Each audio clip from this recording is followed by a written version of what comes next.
Olá pessoal, sejam muito bem-vindos à nossa continuação nessa imersão de noções de direito constitucional para concurso. Eu sou a professora Larissa e hoje nós vamos continuar falando sobre o nosso texto constitucional, sobre as nossas previsões, as nossas garantias constitucionais, dentro de um tópico importantíssimo e que tem estado muito em pauta nesses últimos tempos, que é cidadania e direitos políticos, né? Nós estamos numa era de despertar político, então os direitos políticos têm tomado muito a atenção, têm despertado realmente a sociedade e que bom, né? Porque assim como todos os nossos direitos fundamentais, os políticos foram conquistados ao longo do tempo, com todas as nossas revoluções, com todas as modificações sociais que foram aparecendo, e a gente foi criando os nossos levantes até assegurar os direitos que nós temos hoje, tá?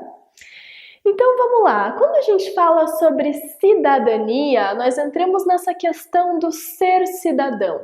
Ser cidadão tem muito a ver com o exercício dos seus direitos que são intrínsecos, que são diretamente relacionados a essa óptica da cidadania, ou seja, tem a ver com o contexto social e os conceitos que vêm lá da sociologia, da gente se reunir em grupos sociais, da gente compor uma sociedade, dessa sociedade habitar um espaço e desse espaço necessitar de uma organização político-administrativa para que funcione, né? Porque se não fosse assim, cada um iria fazer valer as suas leis do seu jeito, com base no seu modo de pensar exclusivo, e isso não funciona quando nós estamos organizados em sociedade. Então, por conta disso, é que nós temos as funções regulamentadoras, que nós temos a ordem jurídica que vem para instaurar essa harmonia dentro do nosso campo social. E o exercício da cidadania, ele tem relação com a participação nesse levante, com a participação nessa organização dessa sociedade da qual nós fazemos parte, certo? Então, o que acontece? Trazendo esse aporte histórico de novo, para a gente criar uma linha de raciocínio, uma linha do tempo aqui, tornar as coisas mais claras aos nossos olhos e memorizar para lembrar no dia da prova. No Estado absolutista, nós tínhamos todo o poder concentrado em apenas uma figura, que era o rei, o monarca, e ele fazia valer as suas vontades perante o povo, tinha um poder imperativo, né? E o mesmo a gente consegue perceber, inclusive, nas construções sociais anteriores dos tempos imperiais, como, por exemplo, o Império Romano, o Império Grego, o Egito. Nós tínhamos essa figura do imperador, do faraó, da figura que concentrava em si o poder e exercia as suas vontades no seu povo, certo? Então, o que acontece? Com o passar do tempo, essa questão da concentração de poder passou a se tornar extremamente inviável, né? E as pessoas, de repente, passaram a fazer os seus levantes para conquistar o seu direito de voz, para serem ouvidos, partindo-se do pressuposto de que se eu constituo essa sociedade, se eu faço parte desse meio, é importante que as minhas concepções, que as minhas opiniões também sejam ouvidas. Eu também preciso fazer parte disso, eu quero ter voz, eu quero ter representação nesse sistema organizacional social, eu quero poder dizer o que eu penso, né, para os meus governantes e para esse sistema que instaura a paz. É preciso que esse sistema conheça as necessidades e os anseios do povo para que ele funcione. Porque o povo, né, uma sociedade, ela nunca é igual. Conforme passa o tempo e as coisas vão se movimentando, as demandas sociais passam a ganhar espaço, com muita luta, mas elas passam a ganhar espaço. Um grandioso exemplo disso a gente vê aqui nas uniões homoafetivas, né, que já foram analisadas e pautadas pelo STF, ainda que o texto constitucional dispõe algumas coisas divergentes, nós já temos um entendimento. E por que isso aconteceu? Lá em 1988, quando a Constituição, pelo seu poder originário, foi criada, foi instituída, não significa que isso não fazia parte da realidade. Faz parte desde que o mundo é mundo. Mas a demanda social não era dessa forma colocada para o Estado. Então, o Estado não a observava com o mesmo cuidado que ele observa hoje, certo? Então, o que acontece? Como a gente tem essas modificações de demandas sociais que vão se modificando com o passar do tempo, né? A gente precisa que essa voz, que esses anseios e que essas necessidades sejam levadas para essa estrutura organizacional que rege e que cuida da sociedade. O fato de você ter poder de voz tem relação com o seu direito à cidadania. Você faz parte desse composto enquanto cidadão, certo? E por ser cidadão, é que você tem assegurado seus direitos políticos. E o que são direitos políticos? É o direito de você ser ouvido como cidadão. É o direito de você ser ouvido como indivíduo. Ou seja, você pode votar naquele candidato que melhor representa o que você quer para a sua sociedade, para o seu país, para o seu município, para o seu estado, né? Você consegue escolher o candidato que melhor se aproxima das suas crenças, das suas convicções pessoais, ou que você acha que vai fazer um trabalho melhor pelo todo, ainda que talvez tenha uma visão, um posicionamento um pouco divergente do seu enquanto ser. Mas você tem essa liberdade. Você tem a liberdade de votar e escolher quem você quiser para compor a parte desse sistema que regula essa sociedade. Na contramão, se você quiser levar a voz dos seus iguais, você também pode ser um candidato, não é mesmo? Então você tem o direito de se candidatar para fazer parte desse governo, desse sistema regente dessa sociedade. Isso é direito político. Isso é consequência do fato de você ser um cidadão. E como é que a Constituição coloca isso pra gente, Lari? O que a gente vê no texto constitucional sobre cidadania e direitos políticos? Chega comigo, abre a sua Constituição lá no artigo 14 pra gente conversar, tá? Artigo 14, caput. A soberania popular será exercida pelo sufrágio universal e pelo voto direto e secreto, com valor igual para todos e nos termos da lei mediante. Vocês podem reparar que tem aqui alguns termos nesse caput que estão grifados. Precisa grifar? Precisa. Precisa prestar atenção? Precisa. Porque a égide desse conceito, ele vem aqui no caput do artigo 14, quando a gente fala de soberania popular. O que é essa soberania popular? É o poder que emana do povo, dentro do contexto da democracia, que foi construída para que a gente hoje consiga exercer esse direito político, certo? Então, a soberania popular tem relação com a vontade do povo, a voz que foi dada para o povo, o poder de você exercer o seu direito como cidadão. Então, vamos lá, a soberania popular, né? A voz do povo, ela será exercida pelo sufrágio universal. O que é sufrágio universal? Quando a gente fala sobre isso dentro desse contexto constitucional, nós estamos nos referindo ao fato de que o voto é igual para todo mundo. Ou seja, o meu voto, Larissa, tem o mesmo voto do meu amigo Alex aqui, a gente tem essa mesma validade em termos de voto, que tem a mesma validade e importância do seu e de todas as pessoas, independentemente de classe econômica, de poder aquisitivo, posição social, profissão, raça, credo, nada importa. Todos os votos têm o mesmo valor, então a gente não tem uma pessoa influente na sociedade e o voto dela vale mais que o seu. Todos os votos têm o mesmo valor, por conta disso ele é universal, certo? Continuando. Pelo voto direto e secreto. O que é voto direto? Quando você vai votar para um prefeito, para um vereador, para um presidente, você vota no seu candidato. Você não vota no partido, você não vota na chapa, você não vota em nada. Você vota precisamente no candidato, ok?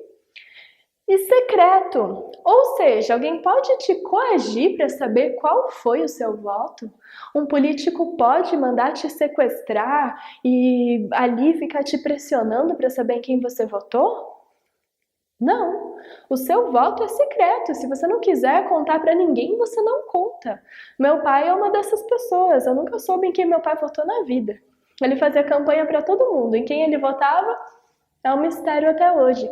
E esse é o direito dele, de manter o seu voto secreto contra qualquer pessoa, seja uma instituição pública, seja o próprio político, seja a sua família. O seu direito ao voto é completamente secreto. É a sua voz, é a sua visão, é o que te importa, beleza? Com valor igual para todos e nos termos da lei, mediante. E aqui nós temos exemplos, né? Nós temos um rol taxativo sobre quando essa soberania popular será exercida. Quais são as possibilidades de exercício da soberania popular? Eu sei que isso acontece por meio do voto, mas como? Quando? É só nas eleições? Não. Vamos lá, a gente tem a primeira possibilidade aqui no nosso inciso primeiro que fala sobre plebiscito, né? O que é um plebiscito? É uma análise de uma ideia que, se aprovada pela sociedade, obrigatoriamente virará lei, beleza? Um exemplo muito claro disso que aconteceu há um tempo foi a consulta popular, o plebiscito sobre o Estatuto do Desarmamento, né? Foi consultado as pessoas se elas queriam continuar armadas ou se elas queriam ser desarmadas. E com base na resposta desse plebiscito, é que se criou a lei que nós temos vigente hoje. Então, toda a ideia que é colocada para análise popular via plebiscito, ela obrigatoriamente virará uma lei, beleza? A nossa segunda possibilidade, trazida aqui pelo artigo 14, é o referendo. O que é o referendo? Já existe um projeto de lei. Então, o sistema legislativo, o poder legislativo, que a gente vai ver melhor daqui a pouquinho, já criou um texto, já criou um projeto, né, que demonstrasse aquela ideia. Porém, ele precisa ser aprovado pelas pessoas. E aí é feito um referendo. Nós temos diversos tipos de emendas, né, e de projetos de lei que de fato estão à disposição para que a gente se manifeste a respeito disso. O que você pensa a respeito? Você vai lá e vota, se você concorda, se você não concorda. Se você acha que aquilo vai ser bom para a sociedade ou se você acha que aquilo não vai ser bom para a sociedade. Então você tem a sua liberdade de se comunicar diretamente com o poder via referendo para manifestar a sua voz, exercer o seu direito de cidadania, tá? E nós temos também aqui a iniciativa popular. O que é a iniciativa popular? É quando o projeto de lei parte da população. Ou seja, existe uma determinada demanda dentro de um determinado contexto social. E essa sociedade percebe a necessidade de existir uma lei que regulamente isso. Então, ela mesma vai criar esse projeto de lei e vai levantar essa propositura para o poder público. Vamos lá, continuando então. Indo aqui para o nosso parágrafo primeiro, ainda falando sobre os nossos direitos políticos, o alistamento eleitoral e o voto são, e aqui a gente fala sobre o voto tanto nas eleições convencionais, para a eleição dos nossos representantes diretamente, quanto nessas possibilidades, tá? Para o plebiscito, por exemplo. Então vamos lá, eles são obrigatórios para os maiores de 18 anos. Ou seja, todas as pessoas acima de 18 anos são obrigadas a votar. Se elas não puderem comparecer ao seu domicílio eleitoral, elas devem justificar o seu voto. E se não fizer isso, vai ter uma pendência com a Justiça Eleitoral, vai precisar regularizar depois, porque é uma obrigação. Em alguns países, o voto é uma faculdade, então a pessoa escolhe se ela quer votar ou não. Não é o caso aqui do Brasil, tá? O voto, ele é vinculativo, ou seja, você é obrigado a votar. É como se o Estado te dissesse, eu te dei o seu direito, agora você é obrigado a usar esse direito. Porém, eles não são obrigatórios para todas as pessoas, certo? Como a gente acabou de conversar, eles são obrigatórios para os maiores de 18 anos. Mas existem algumas pessoas que não precisam votar se elas não quiserem. Estas são os analfabetos, maiores de 70 anos, maiores de 16 e menores de 18 anos. Então vamos lá, depois dos 70, entre 16 e 18, não precisa votar. E se você for analfabeto, em qualquer fase da sua vida, mesmo depois dos 18, você também não é obrigado a votar. Então, nesses casos, o exercício do direito acaba sendo facultativo. Vamos lá. Agora a gente conversou sobre voto, vamos falar sobre a outra esfera, o outro polo do exercício do direito político, que é a condição de elegibilidade, ou seja, quem pode ser eleito, quem pode ser candidato, quem pode ser votado conforme o nosso texto constitucional. São condições de elegibilidade na forma da lei. Primeiro, a nacionalidade brasileira. Lembra da nossa aula passada sobre nacionalidade? Então, ela é importante para cá. Um estrangeiro não pode ser candidato. Brasileiro nato pode, brasileiro naturalizado pode, salvo ressalvas expressas de cargos que são propriamente exclusivos de brasileiros natos, como é o caso do presidente da República, por exemplo. O presidente da República não pode ser naturalizado, tem que ser nato, beleza? Pleno exercício dos direitos políticos, ou seja, você não pode ter nenhum impedimento, nenhuma sanção, nada que te proíba de exercer os teus direitos políticos. O alistamento eleitoral. Eu preciso estar alistada, né? Eu preciso estar registrada dentro do sistema eleitoral. Eu preciso ter o meu título de eleitor direitinho. Domicílio eleitoral na circunscrição. Se eu quero concorrer ao cargo de prefeita de Curitiba, eu não posso morar em São Paulo, eu não posso morar em Araucária, eu preciso estar domiciliada no local para o qual eu vou concorrer, certo?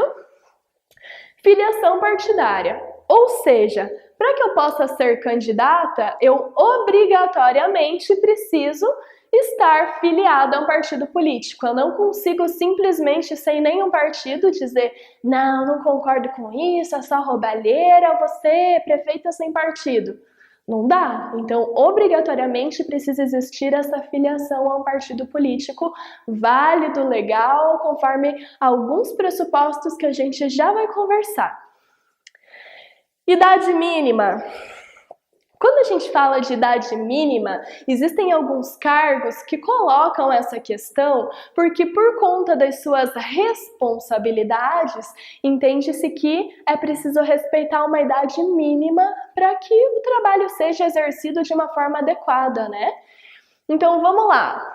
35 para ser presidente, vice-presidente da República, senador e ministro do STF. Ministro do STF não é votado, mas também entra nos 35 anos. Então vamos lá. Eu preciso de 35 para ser presidente, ministro do STF e senador, beleza? 30 anos para governador e vice-governador de estado ou do DF. 21 para deputado federal, deputado estadual, prefeito, vice-prefeito e juiz de paz, ok? 18 anos para vereador. Então vamos lá, retomando, eu preciso de 35 para ser presidente, para ser ministro do STF e a mesma idade para ser senador. 21 para ser prefeito ou deputado, 30 anos para governar o estado e só 18 para ser vereador. Esse é um macetezinho que um dos meus professores de constitucional ensinou e eu nunca mais esqueci essa questão da idade, tá? Então, 35 para ser presidente, ministro do STF e senador, 21 para ser prefeito e deputado, 30 anos para governar o estado e só 18 para ser vereador, beleza? São inelegíveis, ou seja, não podem ser eleitos aqueles que são inalistáveis, ou seja, quem não pode se alistar por algum tipo de sanção que tenha os seus direitos políticos suspensos, e os analfabetos, porque entende-se que uma pessoa analfabeta não dispõe daquilo que é necessário para conseguir organizar, conduzir, administrar, fiscalizar e legislar para o Estado, beleza? Continuando essa nossa conversa, a gente fechou essa primeira parte de direito de votar e de ser votado. A gente vai conversar um pouquinho sobre partidos políticos que vem no artigo 17 da nossa Constituição de 88. Então vamos lá, chega comigo no artigo 17. É livre a criação, fusão, incorporação e extinção de partidos, resguardados a soberania nacional, regime democrático, pluripartidarismo, os direitos fundamentais da pessoa humana e observados os seguintes preceitos. Isso significa que eu, Larissa, posso criar um partido se eu quiser? Você pode criar um partido se você quiser? Qualquer pessoa pode criar um partido, assim como também pode fundir, incorporar ou extinguir. O partido já não estava mais fluindo, não estava mais tendo uma harmonia ali dentro. Vamos extinguir? Vamos, tudo bem. Ah, tem um outro partido lá que é o LS, que é a Lourdes e Sérgio, os pais da Larissa, que tem ali uma relação com o meu partido LM, Larissa Maquiaque. Vamos fundir então, já que a gente tem ideias afins, e vamos unir forças? Pode? Pode, tá? Então a criação, fusão, incorporação e extinção de partidos políticos é livre. Liberdade, direitos de primeira dimensão. Continuando aqui então, alguns detalhes que a gente precisa observar.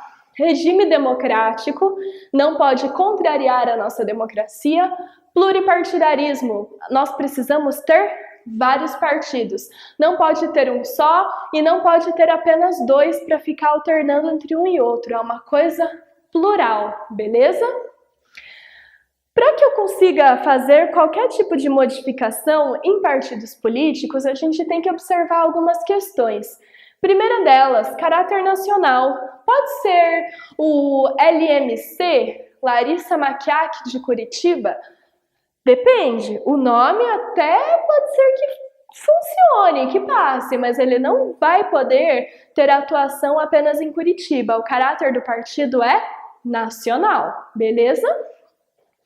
Proibição de recebimento de recursos financeiros de entidade ou governo estrangeiros ou de subordinação a estes. Os Estados Unidos podem financiar a criação e a divulgação e a campanha do meu partido LM? Não pode, eu não posso receber esses fundos estrangeiros no meu partido, beleza? E eu posso criar uma bandeira do Brasil assim, com as cores dos Estados Unidos e o nome do meu partido? Não posso. Por quê? Porque eu estou referenciando, de alguma forma, uma espécie de subordinação. Então, o partido ele precisa ser nacional, não pode ter relação com estados estrangeiros. Beleza? Nem financiamento, nem subordinação e nem referências muito próximas, como esse exemplo da bandeira. Prestação de contas à Justiça Eleitoral. Eu tenho que prestar contas do meu partido, certo? Funcionamento parlamentar de acordo com a lei.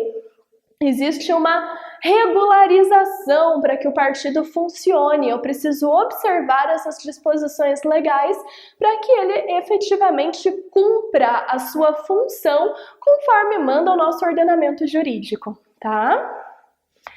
Características. Assegurada autonomia interna e organizacional, ou seja, a organização interna do meu partido é livre. O partido tem autonomia para determinar se ele vai ter um presidente, um vice, um tesoureiro, um secretário, para colocar uma pessoa só com todo esse poder centralizado.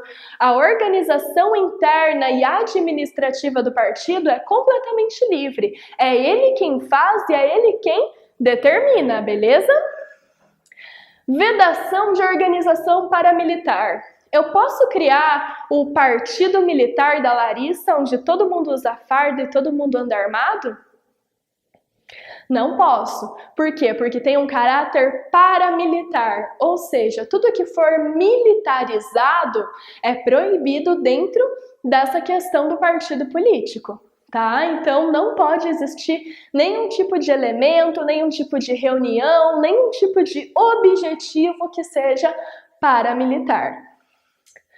Somente terão direito a recursos do fundo partidário e acesso gratuito ao rádio e televisão os partidos políticos que... Então vamos lá, no nosso texto originário da Constituição de 88, todos os partidos tinham livre acesso ao rádio e à TV para veicular as suas propagandas. Porém, com o pluripartidarismo e diversas outras demandas sociais, esse artigo sofreu alteração de uma emenda constitucional que restringiu esse acesso. Ou seja, o partido ele tem a liberdade de usar o rádio e a TV, porém não é mais de forma livre e indistinta para quem quiser e quanto quiser. Existem alguns requisitos para ter esse acesso ao rádio e à TV, tá? Primeiro deles, obtiver nas eleições para a Câmara dos Deputados, a Casa do Povo, o mínimo de 3% dos votos válidos, distribuídos em pelo menos 1/3 das unidades da federação, com o mínimo de 2% dos votos válidos em cada uma delas. Ou seja, antigamente qualquer partido poderia ter acesso à rádio e à TV. Agora não, é preciso que exista uma representação dentro da Câmara dos Deputados, no mínimo de 3% dos votos válidos, e não pode ser apenas uma região, tem que ser uma coisa plural, para que a ideia seja difundida num caráter nacional, como por exemplo pelo rádio ou pela TV. E a outra possibilidade é tiverem elegido pelo menos 15 deputados federais, distribuídos em pelo menos 1/3 das unidades da federação. Então, assim, se tiver 15 deputados eleitos, tá? Deputados federais, distribuídos em 1/3 das unidades da federação, eu sou ruim em matemática, mas isso dá mais ou menos aí 8, 9 estados, né? Mais ou menos 8, 9 estados, 15 deputados federais, ele tem direito a esse acesso à rádio e à TV, beleza? Sobre partidos políticos, então, é mais ou menos isso. Apenas retomando com vocês essa parte para a gente revisar, antigamente o acesso à mídia era livre, porém com o pluripartidarismo acabou que foi necessário a gente criar uma pequena limitação para que as ideias possam ser difundidas de uma forma mais hegemônica. E essa hegemonia, ela vem a partir do momento em que o partido demonstra que ele tem esse acesso ao povo. Então, por conta disso, é que se faz necessário essa divergência, né, entre as unidades federativas, um número relativo para que essa representação seja justificada. E por conta disso, se enseje que as ideias do partido sejam difundidas em todo o nosso território nacional. Nossa aula sobre partidos políticos, sobre cidadania e direitos políticos se encerra por aqui. Espero que vocês tenham gostado, desejo bons estudos e nos vemos em breve.